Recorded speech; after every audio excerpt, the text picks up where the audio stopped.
Olá, meus amigos, tudo bem? Estamos aqui novamente, mais um estudo de perguntas e respostas online no Centro Espírita Jesus de Nazaré. E nós estamos fazendo agora essa quarta semana de abril, cujo tema do mês é mente, emoções e espiritualidade. E o tema dessa semana é inteligência emocional e espiritual. Eu estou aqui com meu querido amigo Zé Amaral, cumprimento ele já. E eu queria aproveitar e pedir para você que está nos assistindo, para poder compartilhar esse vídeo, deixar seu like, dar o joinha aí, para que o YouTube divulgue mais e para que ele chegue a mais pessoas. Se inscreva no canal, passe para as pessoas que vocês acham que pode gostar, que pode precisar principalmente dessa nossa instrução espírita que vai ser passada aqui hoje. Então, inteligência emocional e espiritual, nós vamos começar. Eu vou perguntar para Zé já a primeira pergunta, que é: o que é a inteligência para o espírito? Bom, em rápidas pinceladas, a inteligência não é apenas a capacidade intelectual, mas a ferramenta do progresso da alma. Ou seja, ela é naturalmente uma ferramenta que faz com que o ser saia da condição de princípio inteligente e passe para a racionalidade ou o mundo da individualidade. Ela se expressa a partir daí. A inteligência é um dom de Deus, mas o seu uso define a nossa evolução. O equilíbrio ocorre quando a inteligência intelectual se une à inteligência moral. Coração. Aí eu gosto de lembrar da imagem, que por exemplo, o voo perfeito é o voo em que as duas asas estão equilibradas. Quando um começa a sobrepor ao outro de forma acentuada, o voo fica desequilibrado. Então, para haver um voo tranquilo, suave, as asas da moralidade ou da espiritualidade e da intelectualidade precisam estar concomitantes. E aí, então, a inteligência é rica de meios para o progresso, mas se não for guiada pelo amor, torna-se fonte de orgulho e queda. Todas as vezes que a gente esquece disso, a gente se acha maior do que Deus. E no fundo, se a gente for olhar a nossa capacidade de interpretação do que seja o universo, 96% do universo é feito de matéria escura. Então nós temos capacidade de entender ou de vislumbrar 4%. Só isso já nos dá quase que uma ordem do universo para nós, seja humilde. Porque essa humildade é que faz com que toda a nossa atitude seja uma atitude em harmonia com as leis divinas, com as leis naturais. Isso é ser inteligente. Isso é ser e demonstrar a sua inteligência. Bacana demais. Gostei, Zé. Agora, a segunda. Eu gostaria de fazer a pergunta, então, já que nós vamos fazer um ping-pong aqui. Então, a inteligência. É a segunda agora. Essa é a primeira que eu já fiz para você. Ah, é aqui? É aqui. Aqui, ó. Isso. Por que é importante dominar as nossas emoções? Eu vou te falar uma coisa, Zé. Eu gosto tanto dessa doutrina, e quando entra inteligência no conceito, no estudo, na nossa literatura, eu amo, cara. Isso aqui é inteligência emocional. O que ele está falando? Ser mestre de si mesmo é o maior sinal de maturidade espiritual e inteligência emocional. O que está acontecendo hoje, Zé? As reações intempestivas, a violência, a falta de controle que as pessoas estão dos próprios sentimentos, elas não conseguem domar as reações. O que está falando aqui é como é importante dominar as reações, como é importante, por exemplo, a gente dominar a raiva, como é importante a gente saber se calar frente à ofensa. Isso é inteligência emocional. O espírito que domina suas paixões demonstra superioridade sobre a matéria. Está complementando a resposta que você deu da primeira pergunta. A inteligência emocional espírita consiste em não permitir que impulsos inferiores governem a verdade. Só uma pequena reflexão. Você falou em 4%. Se 10% da nossa população conseguisse controlar um pouco o sentimento que tem quando recebe uma ofensa, E não estou falando de ofensa, não. Estou falando de uma fechada no trânsito. Estou falando de uma pessoa que passa e esbarra na outra. Então, o que está acontecendo hoje? Nós precisamos desenvolver a verdadeira inteligência no aspecto moral e na questão emocional. Eu sempre falo que é o dar a outra face, que Cristo sempre fala, que para mim é uma das coisas mais maravilhosas que tem, que é justamente quando vem de lá uma ofensa, eu respondo com silêncio sepulcral ou eu respondo com a palavra amigo. É isso. Então, eu acho que, para contextualizar, aquele que é senhor de si mesmo é mais forte do que aquele que conquista cidades. Porque o nosso grande desafio é controlar nós mesmos, né, Zé? O grande desafio nosso é controlar nossas emoções e tentar evoluir espiritualmente dentro da inteligência emocional. Eu falo isso muito aqui, Zé, mas eu não sei se eu consigo fazer o que eu estou falando ainda. É muito difícil. Para qualquer um é muito difícil, porque é o seguinte, você está em situações em que nós somos sobrecarregados o tempo inteiro por mensagens de não leve desaforo para casa, não sei o quê. Aliás, quando meu pai, que era um filósofo de roça, ele falava, leva desaforo para casa, chega lá, a gente enterra ele no fundo do quintal e ainda ora por quem tentou te colocar o desaforo nas costas. Olha a sabedoria dele. Hein? Eu falava, pai, mas isso é frouxidão. Ele falou assim, não, é sabedoria. Você não sabe o que a pessoa está vivenciando no dia a dia dela, e essa vivência, às vezes, que ela está transbordando para você, não é para você. Às vezes, não tem nada a ver com você. E você assume essa carga e vai virando uma bola de neve. E vem aquela raiva de lá? O patrão que xingou, ele xinga o trocador de ônibus, o trocador de ônibus xinga o passageiro xinga, e vai virando uma bola de neve que ninguém consegue barrar. Começa no presidente da empresa e termina lá no office boy. Isso, explode nas situações. É nesse aspecto que a gente tem que aprender. A doutrina espírita é mestre nisso, porque ela pede para que a gente não seja reativo, mas sim ativos. E para ser ativos, né, proativos, a gente precisa parar e pensar antes de agir.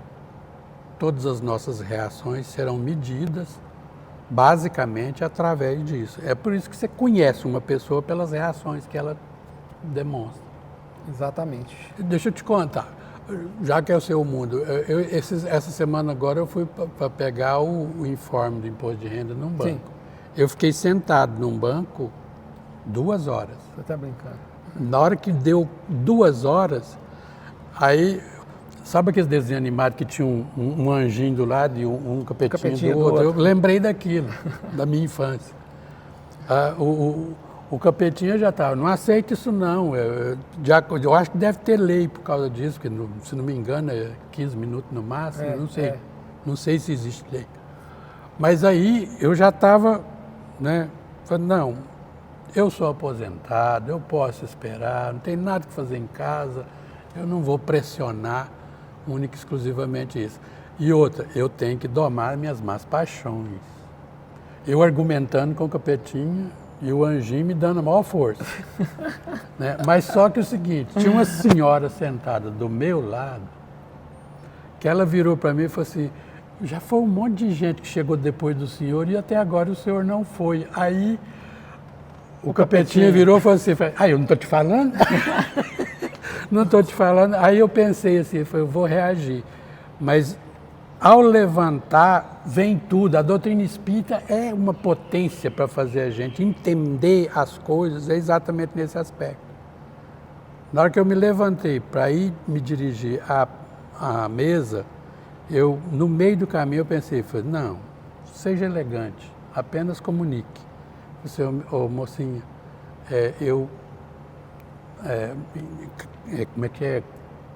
Classifiquei me deram a senha, eu recebi uma senha, mas eu acho que o sistema ou passou para frente ou alguma coisa aconteceu, eu não consegui entender até agora. Já tem 2 horas que eu estou aqui esperando. É normal isso? Sabe? Sim, elegantemente.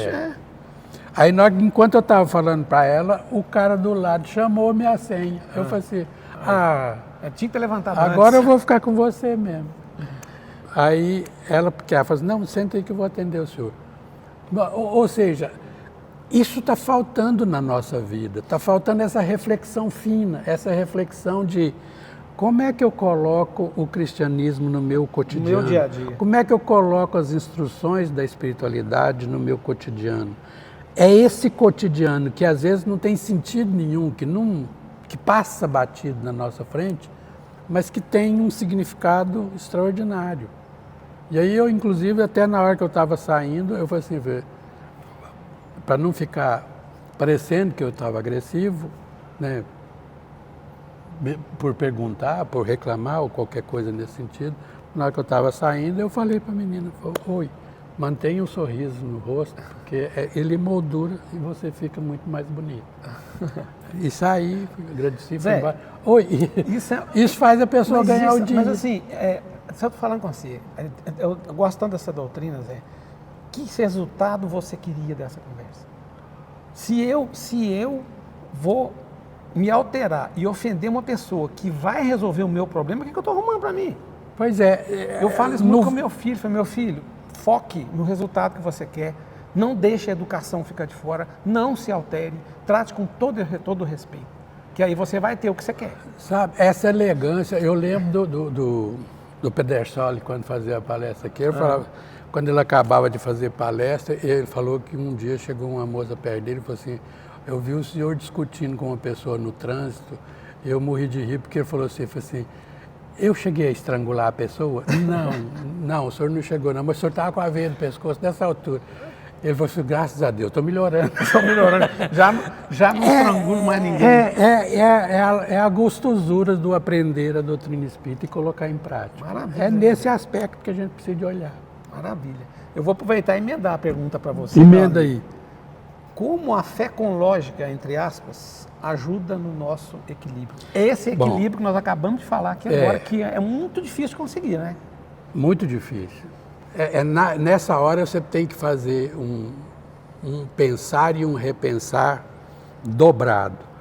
Pensar antes de sentir é um exercício de inteligência espiritual que evita reações precipitadas.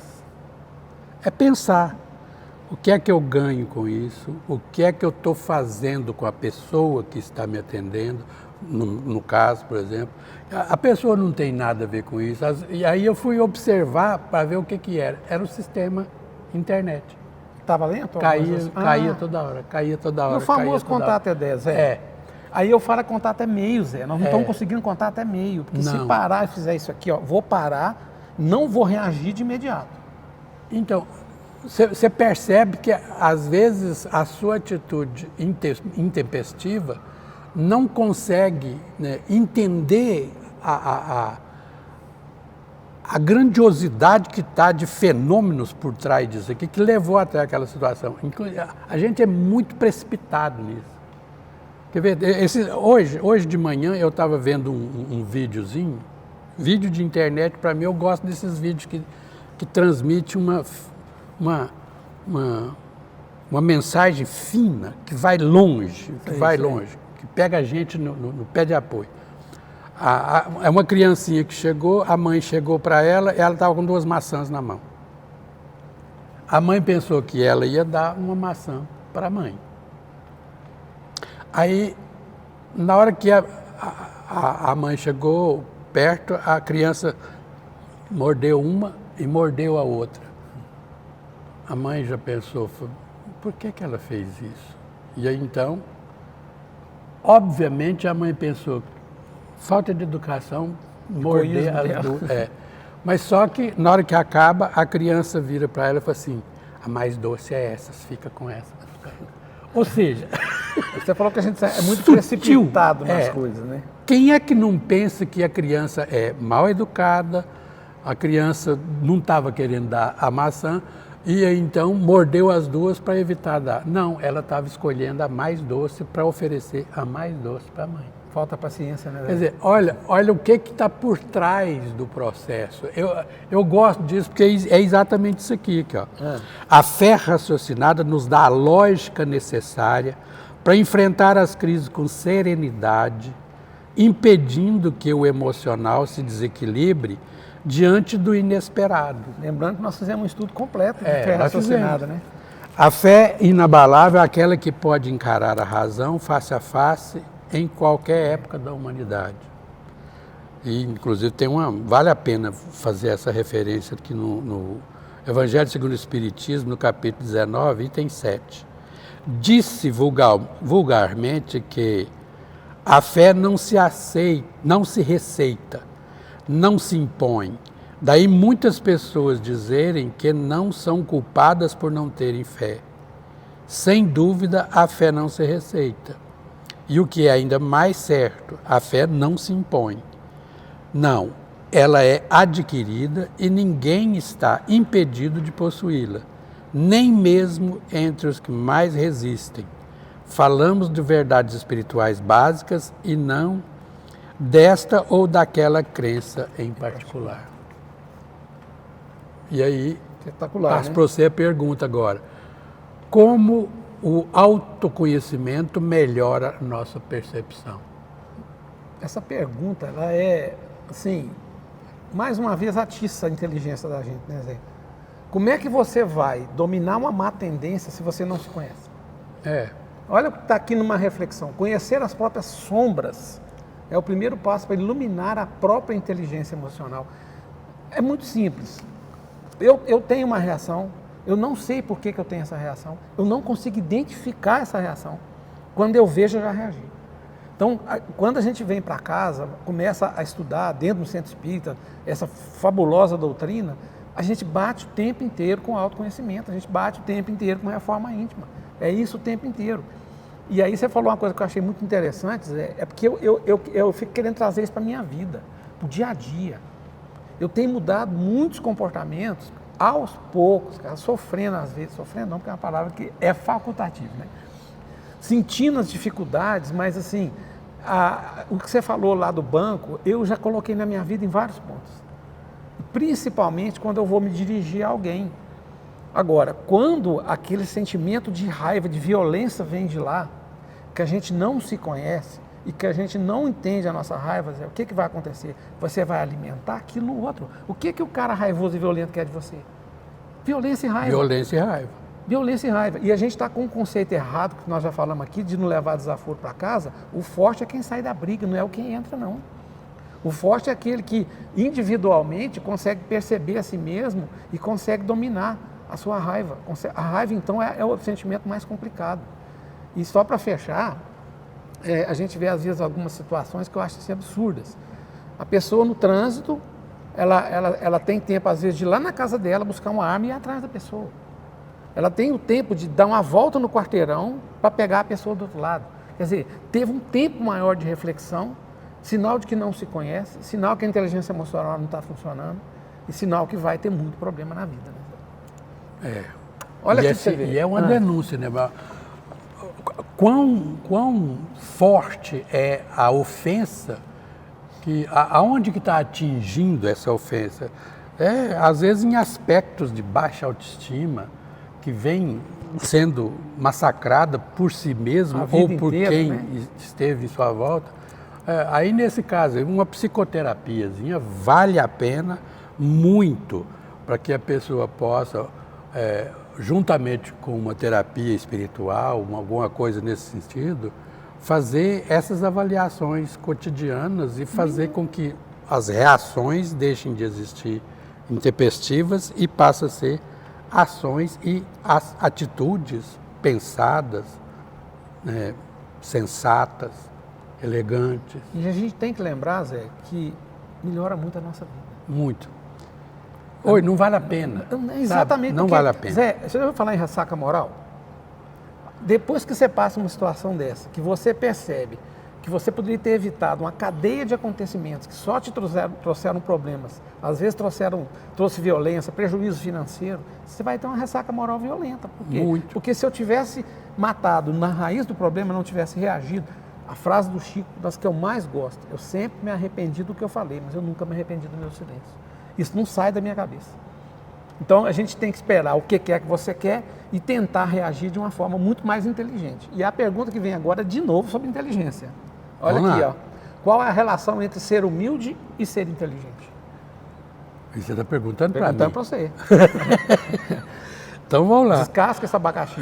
O orgulhoso pode ser intelectualmente brilhante, mas emocionalmente pobre, por não aceitar as suas limitações. Olha que coisa.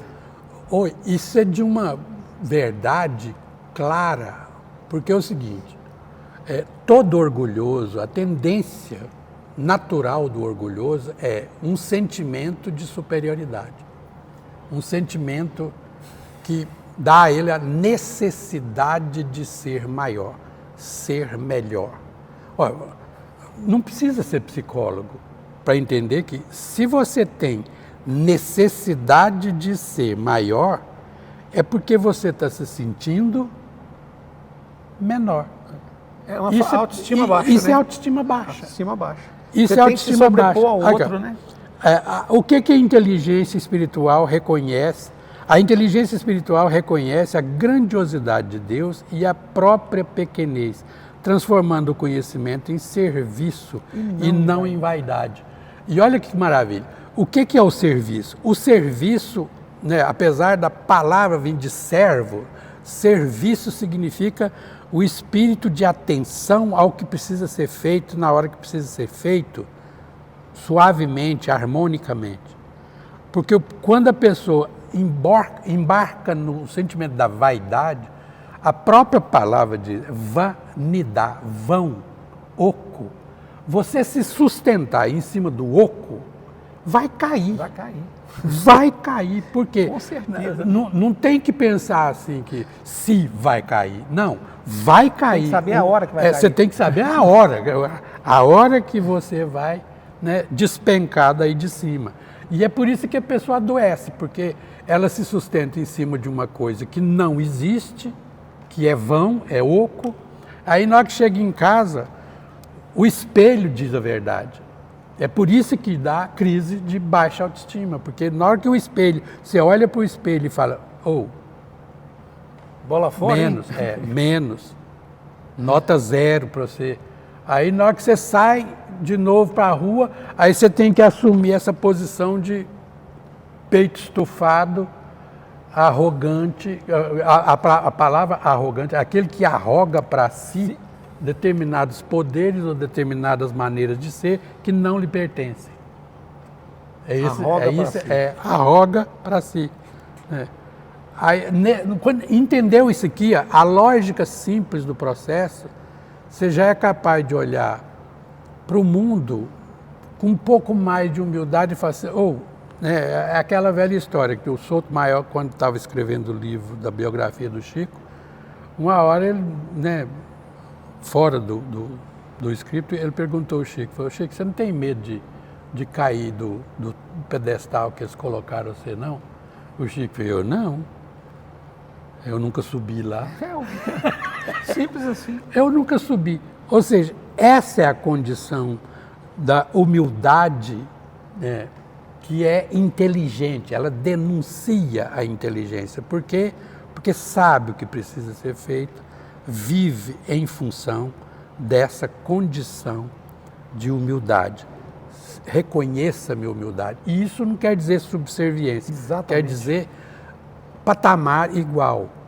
Sempre mesmo patamar. Não sou nem menos, nem mais do que ninguém. Trato todo mundo com igualdade. O mundo, para mim, faz parte do universo. E a gente entender, por exemplo, Francisco de Assis coloca isso para nós de uma forma em que o entendimento dele transcende qualquer tipo de pensamento que a gente possa ter dessa humildade inteligente. Você vê a tranquilidade entre a humildade e a inteligência. Ele chamava pedra de irmã. Onde que ele sentia fraternidade por uma irmã pedra, irmã lua, irmão sol, irmã, né, doença, irmã doença. Onde na cabeça da gente a gente pode entender? Eu daria tudo para saber que tipo de sentimento é esse. Que eu não consigo chegar nem na beira, nem nas fímbrias da túnica de um Francisco de Assis para entender o que significa isso. E tem só um detalhe, Zé, que é muito importante, assim, a gente foi criado, e o mundo é criado, para entender humildade como subserviência, como uma coisa de fraqueza.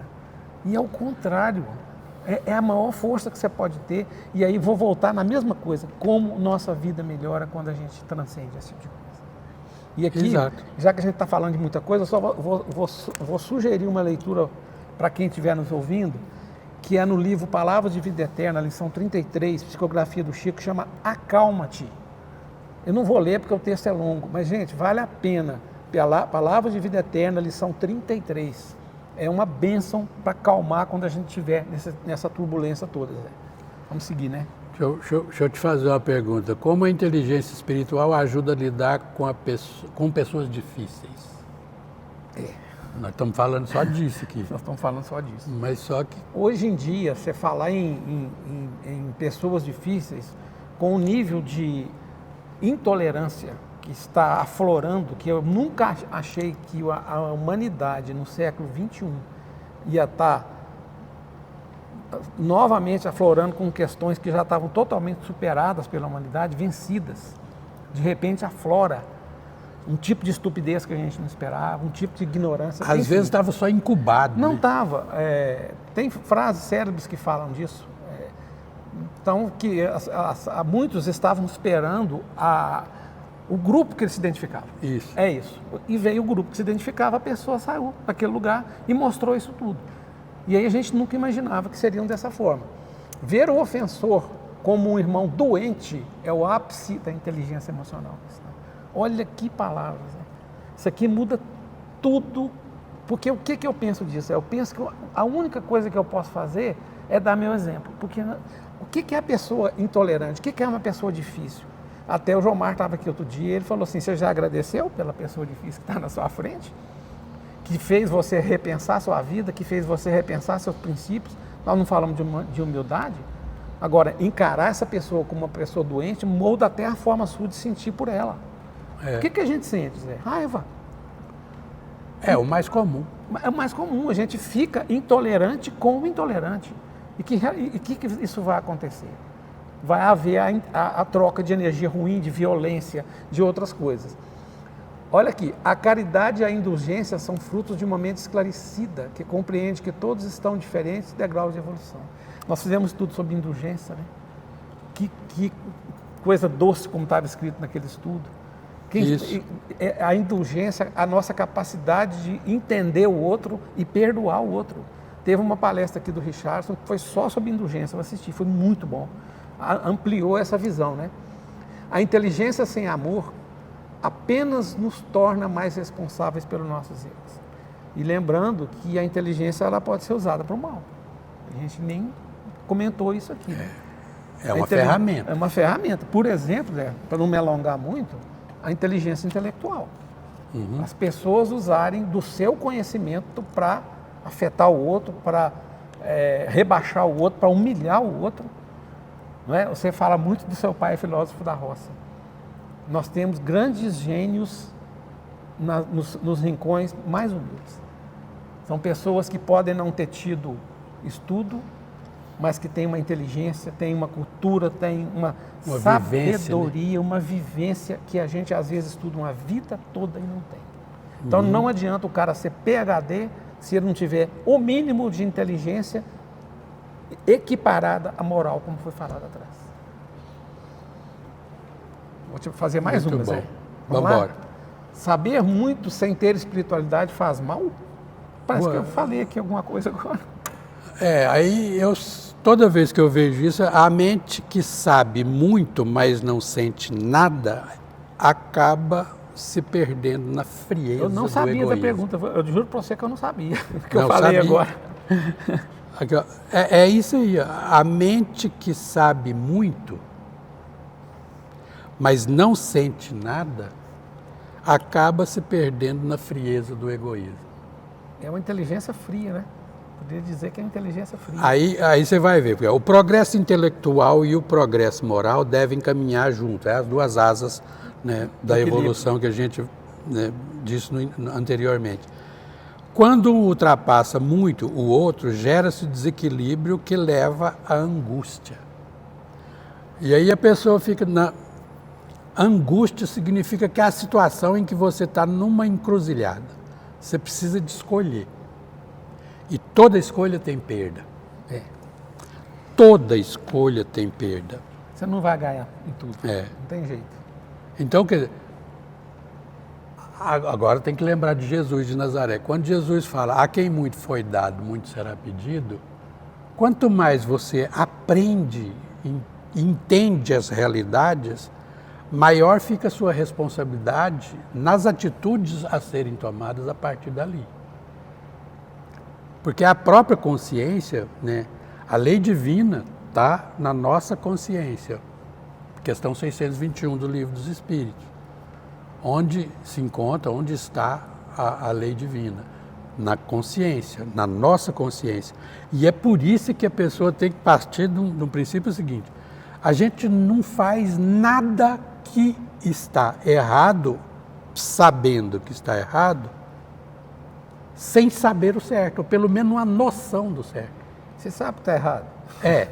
Todo mundo sabe que está errado. Então, essa escolha é a escolha mais difícil que tem. A espiritualidade, saber muito sem ter espiritualidade, faz mal? Aí eu pergunto, faz se você não prestar atenção nesses detalhes. Quando você sabe muito, mas é coerente com o seu conhecimento e harmoniza esse conhecimento às leis divinas, às leis naturais, isso é só, né, nadar a favor da correnteza. Mas nadar contra a correnteza é exatamente você saber muito, ter a consciência do erro, mas optar, mesmo assim, por fazer errado.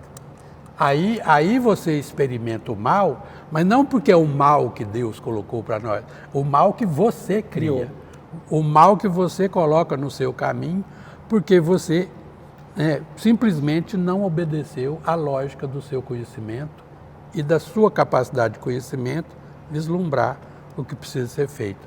Só para encerrar, teve um tempo atrás uma pessoa chegou e me perguntou, mas às vezes a gente faz o mal sem saber. Eu falei, sabe, no fundo. Sabe, você sabe.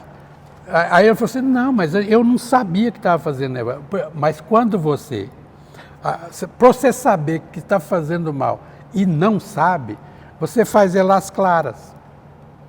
Você não faz escondido? Não faz. Não faz escondido. Se precisou de esconder, se precisou de amoitar, se precisou fazer qualquer coisa para não deixar que outras pessoas saibam, você sabe que está fazendo errado. E aí a sua consciência está gritando numa altura doida. Não faça, porque isso gera consequência negativa. Isso gera algo que você vai ter que, né, plantar, não é obrigatório. Mas colher, cara, depois que plantou... Você falou isso, só para a gente fechar essa, que o que a doutrina espírita espera de nós e por que muita gente não consegue ficar aqui. Não consegue. Porque isso é pesado para carregar. Isso é a nossa libertação, isso é a nossa salvação. E muita gente, eu costumo dizer o seguinte, chega primeira vez no centro espírita, não conhece nada, tem um espelhão lá na frente dele. Ele está querendo ver tudo menos ele mesmo. E aqui não, aqui você vai ter que ver a si próprio. Ponto, acabou. O pressuposto básico para a doutrina espírita é conhecer-se a si mesmo. E isso dói, isso é um parto que só que realmente, o Raul Teixeira fala assim, ó, espiritismo não é para quem quer, é para quem aguenta. É para quem aguenta. Essa frase porque marcou se muito, não aguentar, a ver a si mesmo, ainda não está preparado para entender a doutrina espírita, porque a doutrina espírita coloca para nós a intelectualidade de uma forma tão gostosamente, porque as coisas vão se explicando naturalmente, e aí essas explicações vão acamando e aguçando cada vez mais essa divindade que existe em nós, na nossa consciência. Então, os erros passam a gritar, os erros passam a tocar um sino toda vez que você começa a ir para o erro, você sabe. E aí a escolha é exatamente antes de agir, escolha. Quer assumir as consequências negativas ou assumir consequências positivas de acordo com as suas atitudes. Exatamente. Mais um? Vamos. Vou te fazer mais um. Como manter a paz em ambientes pesados ou negativos? Puxa vida.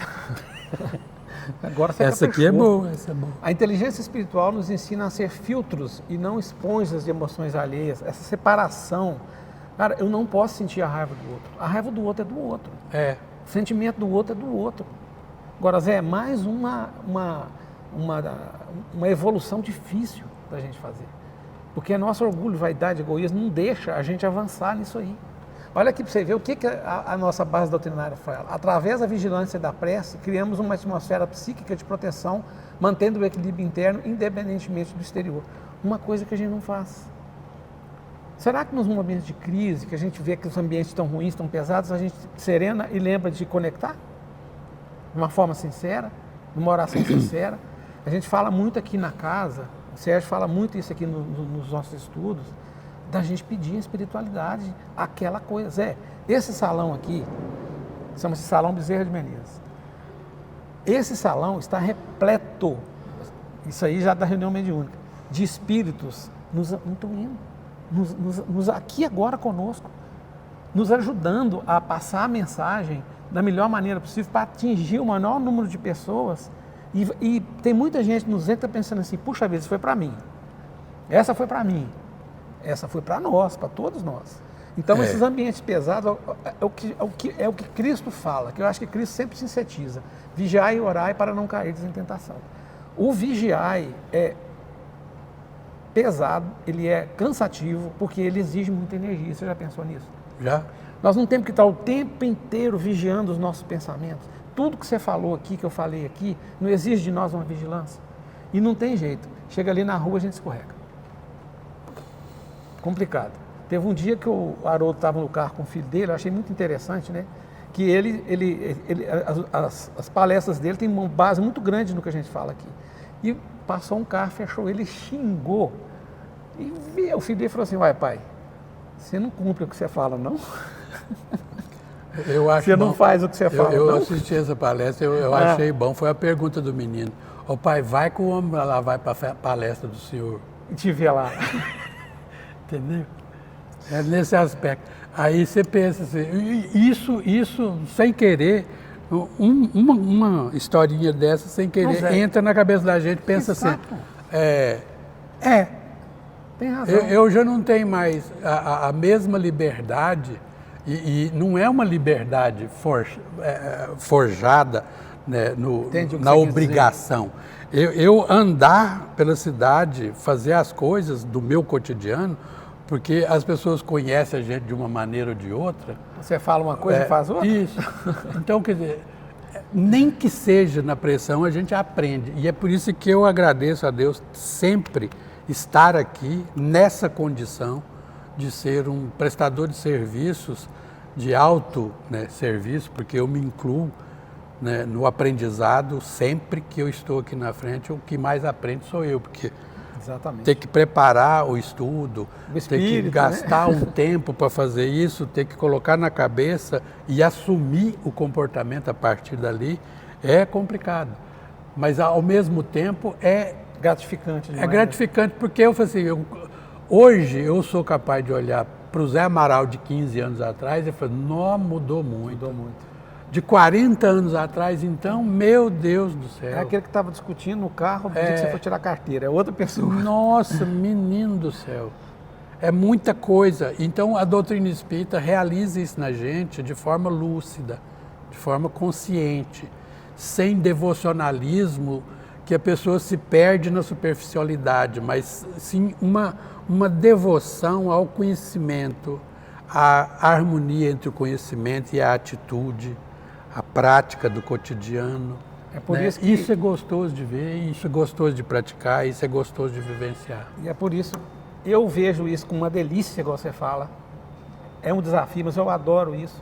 Mas isso também é o que o Raul fala, né? Isso aí não é para quem quer, não. É para quem aguenta, porque vai ter que olhar. E outra coisa aqui, ó, nós não estamos falando de paciência. Para que serve a paciência no dia a dia? Aí, ó. Paciência é a inteligência que sabe esperar o tempo de Deus sem desespero. Essa é a expressão mais intelectualizada. Paciência, para mim, eu decodifico a palavra. É tomar conhecimento, é tomar ciência da paz. Ciência da paz. Ciência da paz, é conhecer a paz. Se a pessoa não conhece a paciência no cotidiano, porque ela não tem tempo, isso vai gerar adoecimentos e aí ela vai para o hospital se tornar um paciente. E o que o paciente fica? Deitado, inerte, contando as ripas do forro. De lá para cá tem 19 ripas, de lá para cá. Ele vai ter que aprender o que é ser paciente. Ciência da paz. É o primeiro passo para entender o que significa a paz que Jesus, né, depois vai dizer para nós. Eu vos dou a minha paz, não dou como o mundo a dá, mas...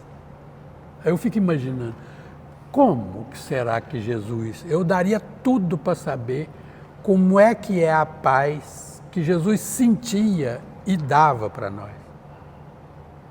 Que paz é essa? Eu não sei o que é, mas eu sou capaz de sentir isso. Pois é.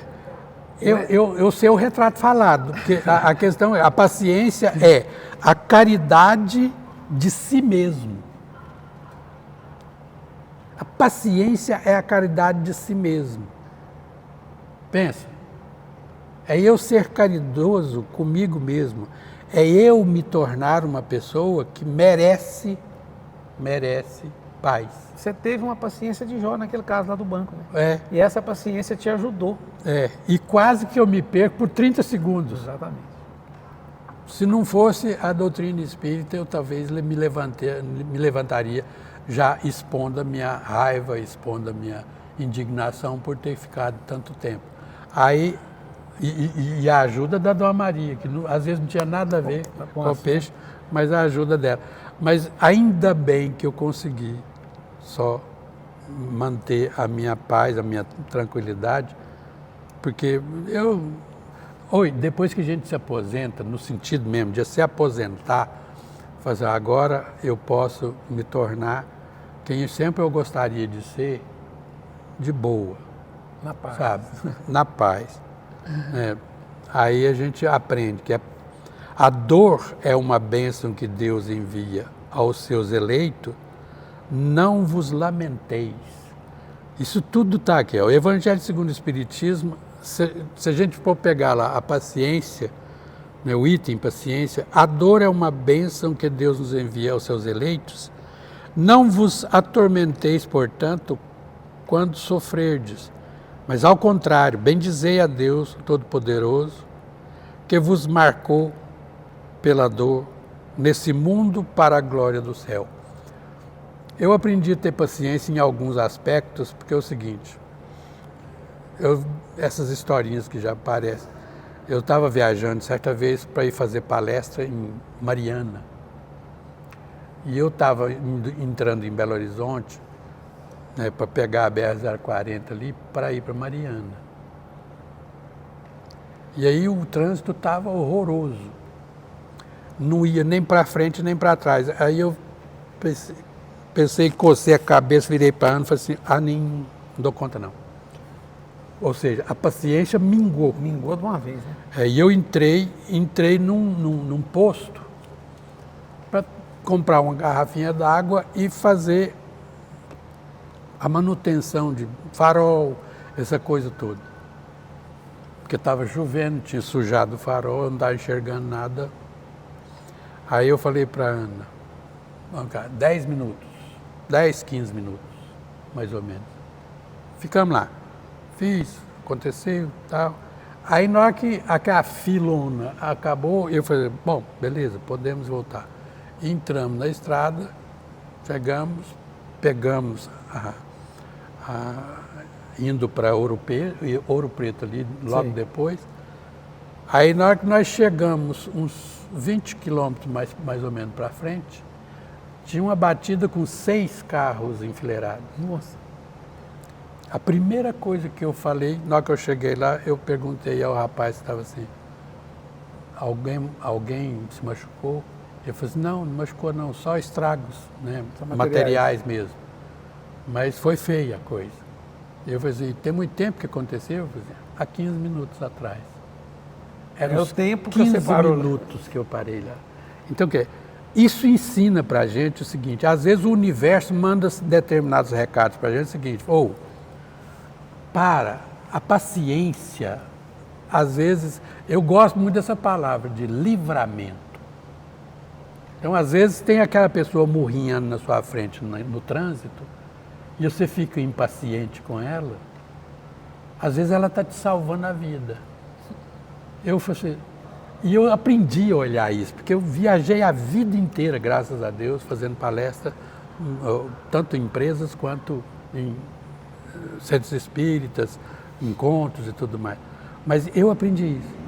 Paciência é livramento, é tranquilidade. É isso aqui.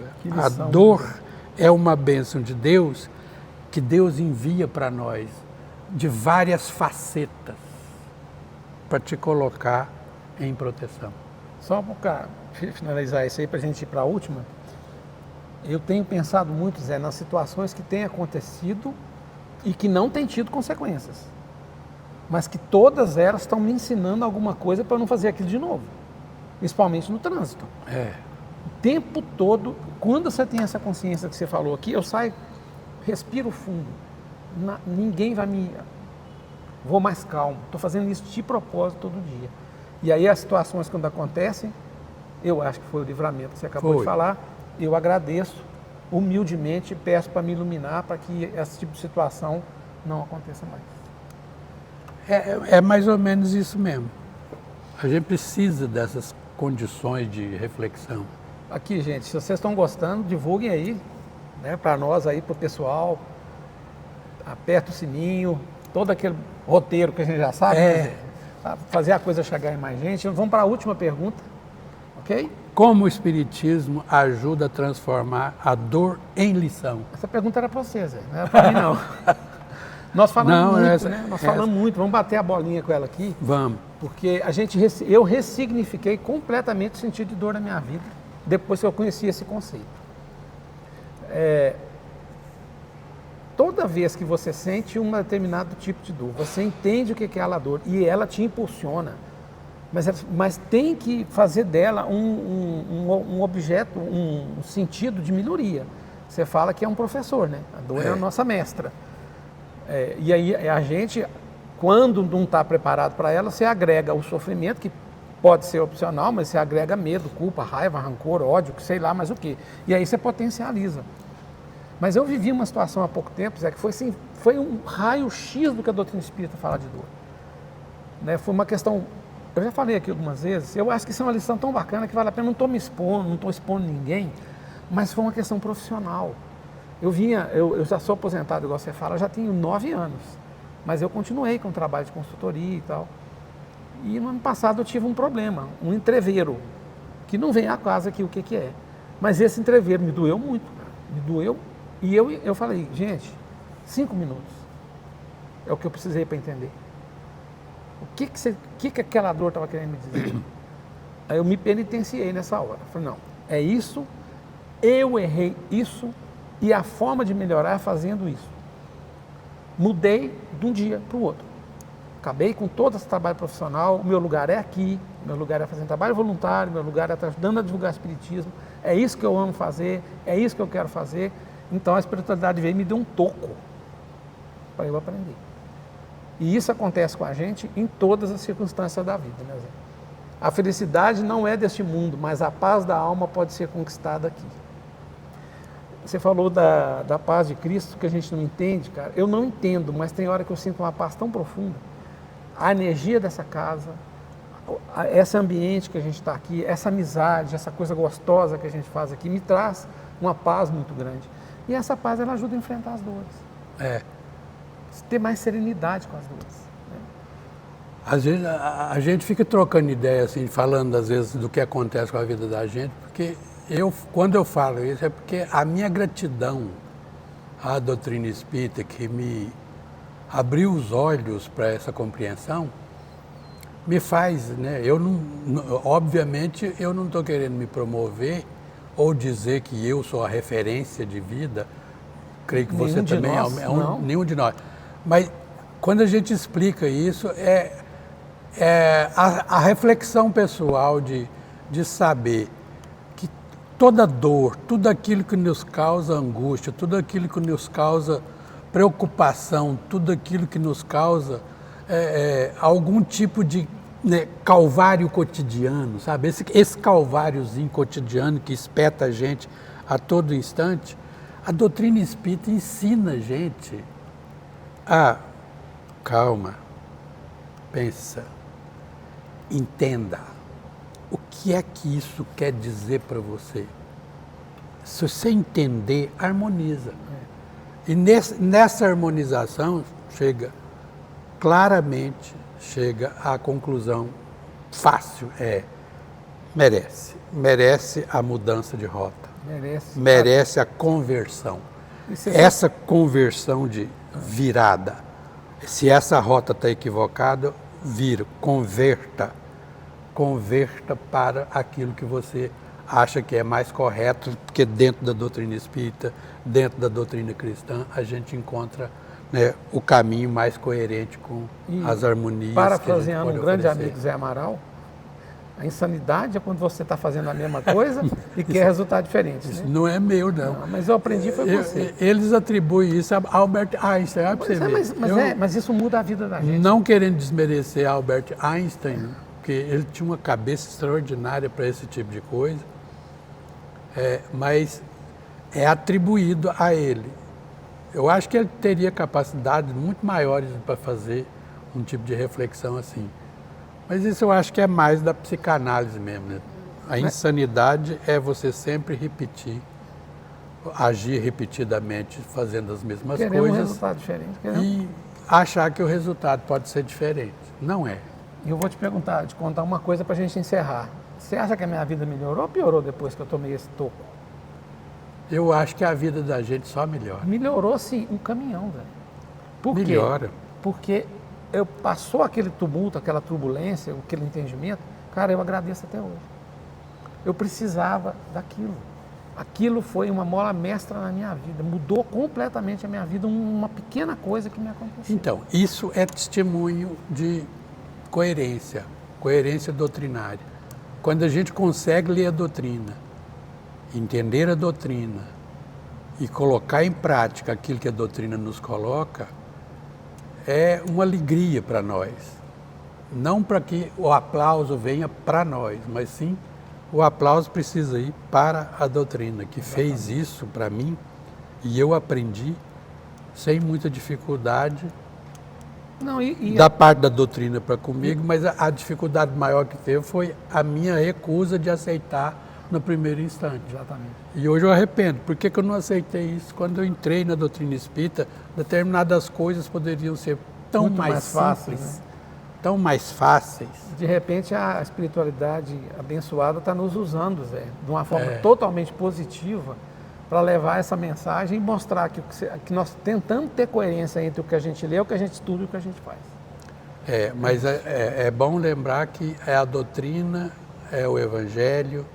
Eu lembro sempre do Emmanuel, quando estava fazendo as apresentações com o Chico Xavier e a proposta de trabalhar junto com ele, o Emmanuel falou assim: Chico, nós vamos trabalhar junto, né? Mas se algum dia eu chegar para você e disser alguma coisa que está contra o Evangelho ou contra a doutrina espírita, não me ouça. Siga o Evangelho e a doutrina espírita. Exatamente. Maravilhoso, né, Zé? É a mesma coisa que nós falamos. Não escuta a gente, não. Vai na doutrina, Não, questiona vai no sempre, né? Evangelho. Questiona tudo que a gente fala e tudo. Bom, meus amigos, nós vamos encerrar mais esse episódio, né? Queria agradecer a todos vocês aí pela presença, ao meu querido amigo Zé. Tomara que tenha sido proveitoso, Zé. Tomara. Muito obrigado aí pela aula de novo. Escreve um comentário aí se gostou. Se não gostou também, escreve. Não, pode escrever. E outra, né, deixa suas perguntas, deixa, né, as questões que você gostaria que a gente respondesse aqui. Que nós vamos responder posteriormente. Um abraço.